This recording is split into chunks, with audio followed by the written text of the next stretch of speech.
पहिलोचोटि भने त्यतिखेर मान्छेलाई के लाग्दै थियो भने हो उहाँ त स्वतन्त्र मेयर हो, उहाँले पार्टी गठन गर्नै हुँदैन, राजनीति गर्नु हुँदैन, यो वर्जित छ भन्दा म आफैले के भनेको थिएँ भने सिद्धान्तले यो राजनीति चल्दैन, देश चलाउने म प्रधानमन्त्री हुन्छु, म राष्ट्रपति हुन्छु, म देश हाँक्छु भन्ने यदि तपाईँलाई सपना छ भने तपाईँले पार्टी गठन गर्नु नै बेटर हुन्छ। अबको चुनावलाई टार्गेट गरेर छिटोभन्दा छिटो पार्टी गठन गर्नुहोस् भनेर सुझाव दिने म यो, किनभने त्यतिखेर रविजीको पार्टी घोरा लगाइरहेको थियो, अरू वैकल्पिक शक्तिहरू थिएनन्। अब अहिले हेर्नुहोस् उहाँको पार्टीलाई समस्या पार्नको लागि अनेक विदेशी चलखेल पनि भएको छ।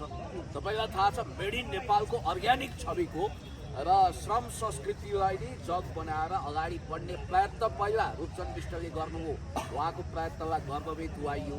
नेपालमा त्यस्तो अरू प्रयत्न भएकै छैन। विदेशमा हेर्नुहुन्छ भने कोरियन वर्कर्स पार्टीले श्रम संस्कृतिलाई नै जग बनाएको छ र फिलोसफिकल रूपमा जो चाहिँ विचारधाराको रूपमा इन्कर्पोरेट गरेको छ। यहाँ पनि हर्कवाद वा हर्कइजम वा हर्क आइडियोलोजीको रूपमा यसलाई जग बनाएर यसको दिग्दर्शनमा फिलोसफिकली अगाडि बढ्ने कुरा जो उहाँहरूले सोचिरहनु भएको छ, म उहाँहरूलाई शुभकामना दिन्छु, बधाई दिन्छु र मेरो सहकारी पनि यसमा रहन्छ। र बाँकी कुरा रह्यो हरेक कुरोमा परिपक्व ढङ्गले जानुपर्छ। हतारमा गरेका कामहरू हतपतमा गरेका काम हतपत हुन्छ। परिपक्व ढङ्गले हाम्रो छलफल हुँदैछ र छलफल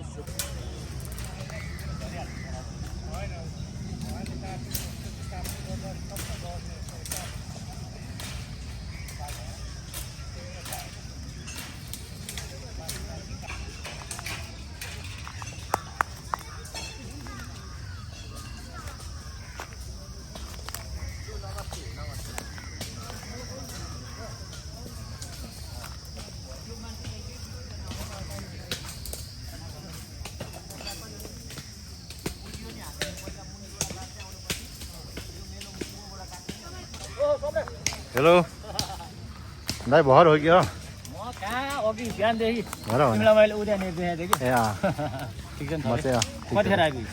म चाहिँ त्यही कति 1 बजीतिर होला। त्यो कति 11 बजीतिरै 10:30 बजीतिर आएर यहाँ हामी मात्रै थियो यहाँ आउँदा। ए अँ पानी परेको थियो नि त। त्यही त। यहाँ झन् 6 वर्ष भयो मेरो रेगुलर इन्डिभिजुअल अभियान थियो। त्यसमा चाहिँ कता कतै अब विभिन्न अनुभवहरू इन्टरभ्यू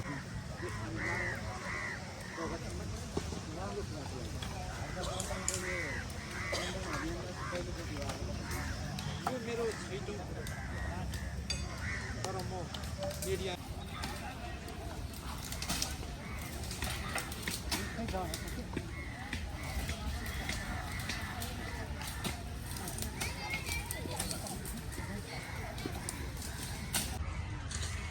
श्रमदान गर्दा चाहिँ यो पुरै झाडी फाँडेर सफा गर्ने काम हुँदैछ। अबको केही समयमा यो सबै क्लियर हुनेछ है त। हेर्दै जानु होला।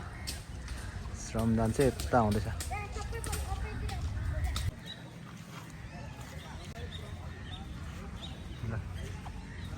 पहिले चाहिँ यहाँ पुरै झाडी थियो, अहिले चाहिँ यस्तो सफा भइसकेको छ। यो कीर्तिपुरको टियु नजिकैको जङ्गलमा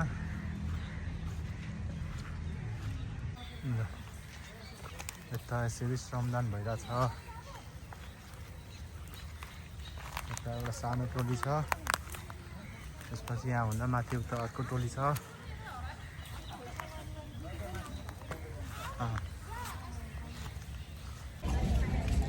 ल